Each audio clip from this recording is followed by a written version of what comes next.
ادائے قرض کی دعا۔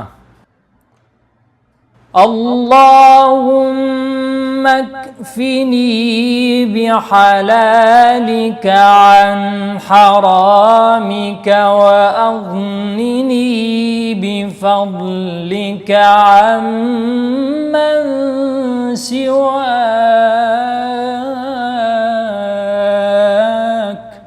انسان کو زندگی میں مختلف مصیبتیں اور پریشانیاں لاحق ہوتی ہیں، اور ان پریشانیوں میں ایک قرض ہے جس کا بہت بڑا بوجھ ہوتا ہے۔ اگر کسی پر قرض ہو تو مادی دنیا کے اندر روحانی علاج اس کی یہی دعا ہے۔ اس دعا کا ترجمہ یہ ہے: اے اللہ، حرام سے بچاتے ہوئے اپنے حلال کے ذریعے تو میری کفالت کر، اور اپنے فضل کے ذریعے تو مجھے دوسروں سے بے نیاز کر دے۔